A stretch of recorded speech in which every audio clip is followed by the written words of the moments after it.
வணக்கம் மக்களே.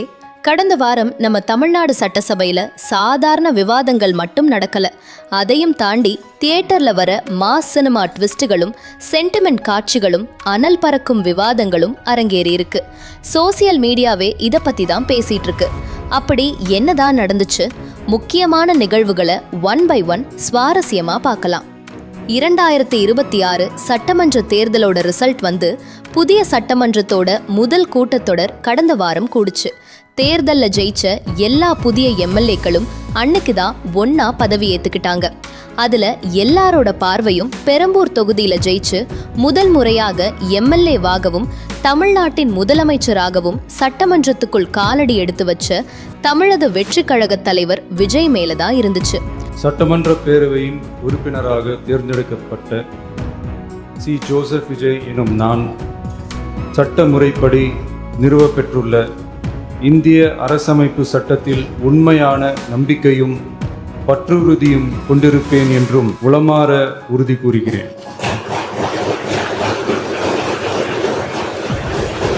அவர் அவைக்குள் நுழைஞ்ச உடனே சபையே பரபரப்பாகிடுச்சு. சபாநாயகர் முன்னிலையில அவர் கம்பீரமா பதவி ஏத்துக்கிட்ட போது அவையே அதிரும் அளவுக்கு கைத்தட்டல் சத்தம் பறந்தது. அரசியல் ரீதியா எவ்வளவு சண்டைகள் இருந்தாலும் சட்டமன்ற மரபையும் நாகரீகத்தையும் சபையில பார்க்க முடிஞ்சது. புதிய சபாநாயகரா JCT பிரபாகர் தேர்ந்தெடுக்கப்பட்ட பிறகு அவரை முறைப்படி ஆசனத்துல அமர வைக்கணும். அப்போ எதிர்க்கட்சி தலைவரா இருக்கிற உதயநிதி ஸ்டாலின் சபாநாயகரோட கைய அன்போட மிகவும் மரியாதையா பிடிச்சு வழிநடத்தி கூட்டிட்டு வந்து அவரோட தலைமை நாற்காலியில அமர வச்சார். அரசியல் தாண்டி அவையோட பாரம்பரியத்துக்கு மதிப்பு கொடுத்த இந்த நெகிழ்ச்சியான காட்சி எல்லாரையும் ரொம்ப கவர்ந்தது. பதவியேற்பு எல்லாம் முடிஞ்ச பிறகு சபாநாயகருக்கும் புதிய அரசுக்கும் வாழ்த்து தெரிவிச்சு எதிர்க்கட்சி தலைவர் உதயநிதி ஸ்டாலின் பேசினார். அப்போ அவையையே சற்று கலகலப்பாக்கினார். இன்னைக்கு இந்த அவையில முதலமைச்சரா அமர்ந்திருக்கும் நண்பர் விஜய் அவர்களுக்கும் எனக்கும் நம்ம சபாநாயகர் பிரபாகர் அவர்களுக்கும் ஒரு பழைய பந்தம் இருக்கு.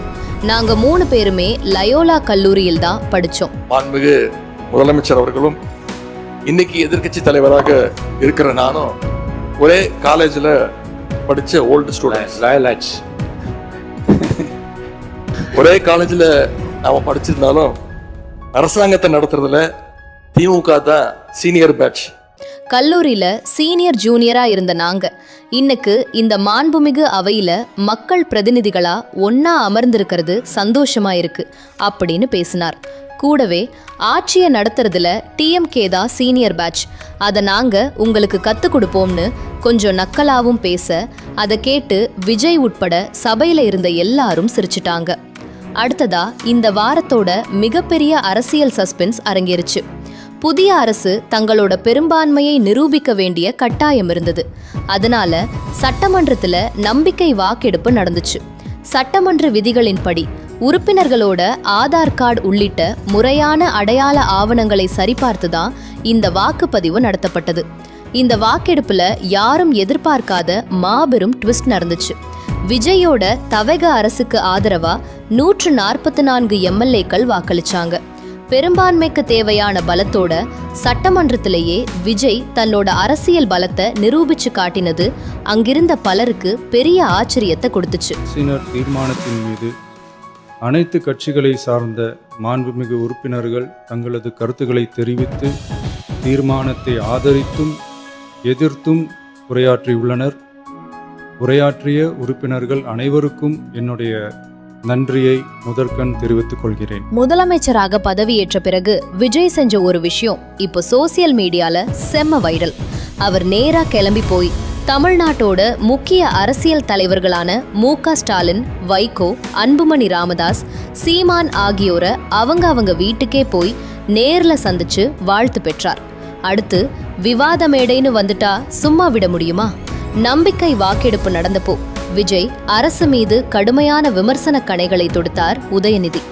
உங்களுக்கு தனிப்பெரும்பான்மை கிடையாது, குதிரை பேரம் பேசி எதிர்க்கட்சிகளை உடைச்சுதான் இந்த ஆட்சியை தக்க வச்சுக்க பாக்குறீங்க.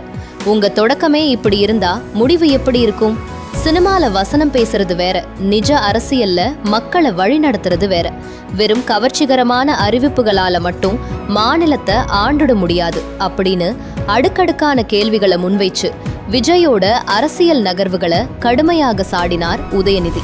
நீங்க கூவத்தூரையும் மிஞ்சிற அளவுக்கு அடிக்கிற கூத்த பார்க்கும்போது இந்த அரசு எத்தனை நாளைக்கு நீடிக்க போகுதுன்னு மக்களுக்கு அந்த சந்தேகம் வர ஆரம்பிச்சிருச்சு.